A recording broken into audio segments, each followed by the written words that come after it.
What if I told you that the Sea Peoples, the invaders history never named, brought down the greatest empires of the Bronze Age, and we still don't know who they were? Tonight we walk back to the Eastern Mediterranean, more than 3,000 years ago. The year is somewhere near 1200 before our era. The great kingdoms of the Bronze Age are still standing: Egypt on the Nile, the Hittites in Anatolia, the rich harbor of Ugarit on the Syrian coast. They trade tin and copper, cedar and gold, across a sea they think they understand. Their kings send each other gifts and marry each other's daughters. It feels, to the people living in it, like a world that has always been and always will be. And then, from over the water, something comes that none of them has a word for. Not an army marching under a king's banner, not a raid they can name and repel. A moving mass of people, men, women, whole families in creaking ships and ox carts, pressing south along the coast, leaving ash where cities stood. The scribes of Egypt will try to write them down. And here is the strange thing we'll follow all night. They could describe them, but they could not name them. A dog barks and goes quiet. The day folds itself away. So let the world fade in around us. It's evening on the Nile. The last light is the color of beaten bronze, and the river carries the smell of silt and wet reeds. Fishing boats are drawn up on the mud, their sails furled for the night. In the temple town, the mud brick walls still hold the heat of the day. Oil lamps are being lit one by one behind small windows. Somewhere a granary door is closing. Somewhere bread is cooling on a sill. This is a settled world, an old world, proud of its order. Egypt has already been ancient for 2,000 years. The pyramids at Giza are older to these people than the fall of Rome is to us. They believe the gods keep the seasons turning and the Nile rising, that tomorrow will look much like today. They do not yet know that far to the north, along coasts they will never see, that order is already coming apart at the seams. Copper was the age's true currency, and every kingdom needed it to survive. To understand what's coming, we walk north first, in our minds, across the sea. The late Bronze Age is a connected world, arguably the first truly international one. Kings write letters to one another and call each other brother. Egyptian gold flows to Anatolia. Cypriot copper and Eastern tin meet in the same workshops to make bronze. A single shipwreck off the Turkish coast, the Ulu Burun, went down around this time, carrying cargo from at least 7 different cultures in one hull. Raw copper, ivory, amber, glass, all in a single hold. Ideas, gods and marriages crossed borders as easily as the ships. It is a fragile brilliance, this web, beautiful precisely because everything depends on everything else. Pull one thread hard enough and you don't tear a hole. You unravel the whole cloth. Historians still marvel at how tightly it was woven and how quickly it would come undone. You could taste the sea salt in the streets, even at the market's heart. Let's stand for a moment in one of those cities. Ugarit, on the coast of what is now Syria. A busy harbor town, its streets narrow and shaded, its houses built 2 stories high in cut stone. Here they've done something remarkable. They've reduced writing to an alphabet of only 30 signs, pressed into wet clay with a reed. Merchants keep ledgers, kings keep archives. The tar and the grain and the cedar come in on ships. Wine and dyed cloth go out. Children learn their letters on clay tablets that will one day be baked hard by accident in the very fire that destroys them, and so survive to be read again. That is the quiet irony we'll return to more than once tonight. Much of what we know about the end of this world survives only because it burned. The flames that erased the cities also fired the clay that remembered them. A generation would pass before anyone understood what those names meant. The first shadow falls earlier than most people think. Around 1207 before our era, a full generation before the Great Crisis, An Egyptian pharaoh named Meneptah records a battle. Libyans have attacked the Nile Delta, and they haven't come alone. Fighting beside them are seafaring bands the scribes list by unfamiliar names: the Shurdan, the Shekelesh, the Luka, the Ekwesh. These are among the earliest written traces of the peoples we're chasing. Merneptah wins. He carves his victory into stone and moves on, as pharaohs do. But notice what's already strange. These raiders arrive by sea, from somewhere the Egyptians can't quite point to on a map. They serve no king the scribes recognize, answer to no crown they can name. They are, from the very first mention, a people out of nowhere, described only by their gear and their ships, because there was no older word to reach for. Whatever was pushing them, it was patient, and it was coming closer. And here is where the ground truly shifts.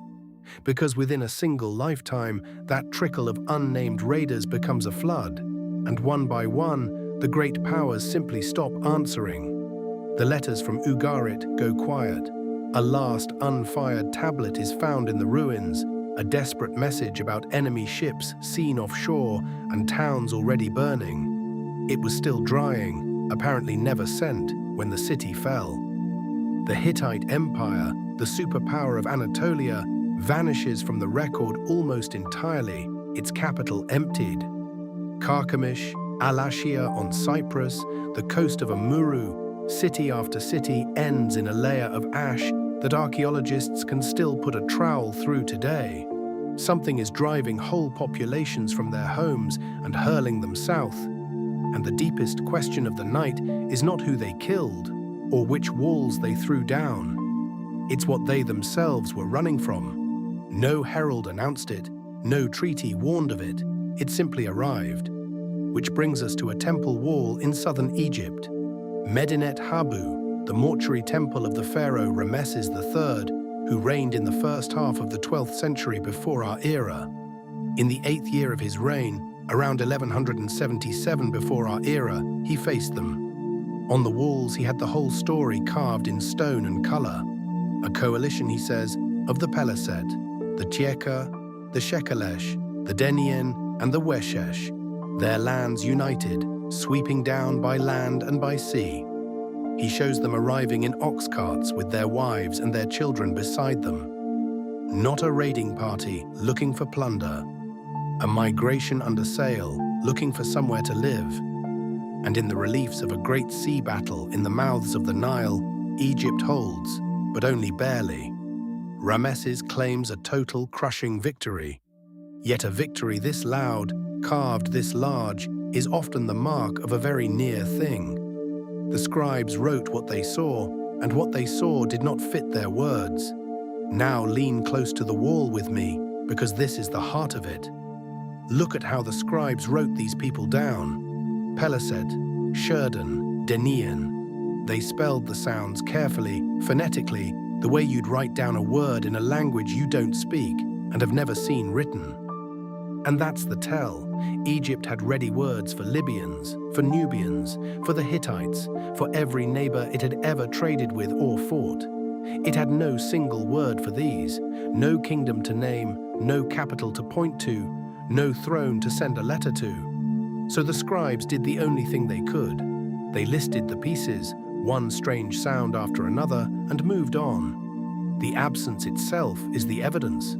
These weren't the soldiers of a rival throne. They were a mass of the uprooted, and the most powerful record keepers on earth reached for a name and found nothing there to hold. And so a people vanished into the space between two hieroglyphs. The wall records their spears, but never their homeland. Step back now and watch the map go dark. Over a span of maybe 50 years, the brilliant connected world we walked through simply switches off. Mycenae and the great Greek palaces are burned and abandoned. The art of their writing is lost so completely that Greece will forget how to read and write for centuries, a true dark age with no books in it. The Hittite capital is deserted, the fields around it left to grass. Trade routes fall silent. The letters between brothers stop because there is no one left to write to and no one to carry them. Only Egypt survives, and even Egypt comes out of it smaller, poorer, turned inward. It is one of the most complete collapses in all of human history, and it happened not to one city, but to a whole interconnected world at once. The web didn't merely fray, it unraveled, exactly as its own beauty had always warned it might. Whole languages went dark in a single human lifetime. So why? For a long time, the Sea Peoples took all the blame, the barbarians at the gates, the simple and satisfying answer. But historians and archaeologists have grown far more careful. The evidence now suggests they were as much a symptom as a cause. Around 1200 before our era, the science points to a long, punishing drought across the whole region. Dry lake beds, failed harvests, pollen locked in ancient mud that still remembers the rain that never came. There are signs of earthquakes, of famine, of rebellions rising from within. The historian Eric Klein has called it a perfect storm of calamities, each one feeding the next until the whole system fails. Picture failed crops and empty granaries, and families with no choice left but to take to the sea and move. The invaders in this reading were refugees with spears, pushed, not pulling. Fleeing a catastrophe the Egyptians could see arriving on the horizon, but could not name either. A hungry world, it seems, does not stay still for long. And yet they did not simply vanish into the sea they came from. Some of them settled. The Peliset of the Egyptian walls are almost certainly the people the Bible would later call the Philistines, who made their home on the southern coast of Canaan and built cities there. Their name outlived every empire in this story. It passed through Greek and Latin and long centuries of use to become the very word Palestine, a name still on the map and still spoken today. Others among these peoples may have given their names to places from Sardinia to Sicily, though much of that connection remains genuinely debated among scholars. Think of what that means. A people the greatest scribes on earth could not classify left their name stamped across a whole region of the world, while their origin, their homeland, the thing they were running from, stayed blank.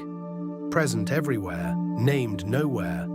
The empires that could name everything are gone. The nameless are still here. Here, then, is the strange gift of their namelessness. History remembers its named enemies. It files them, dates them, explains them away, folds them neatly into the story. But a people without a homeland to point to, without a king to blame, slipped through the gaps in the record like water through cupped hands. Without a name, they slipped through 3,000 years. For most of that time, they were nearly invisible, a blank the scribes left on the wall, a shrug in the middle of the greatest collapse the ancient world ever knew.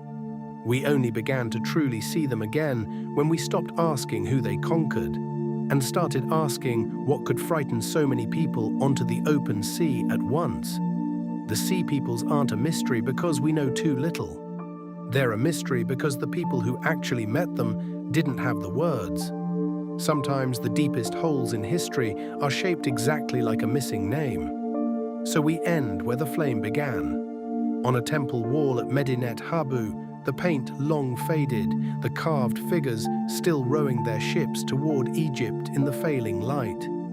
We know what they wore, we know how they fought, and roughly when they came. We still don't know who they were or the name of the thing that drove them out onto the water. 3,000 years on, the wall keeps its silence, and the sea keeps its secret. The invaders history never named are still out there on that carved horizon, unnamed, and for one long night, no longer unseen. The lamps are low now. Let the quiet tide carry the rest of it away. And the tide, as it always has, answers nothing at all. Some names are lost to us. This one was never given at all.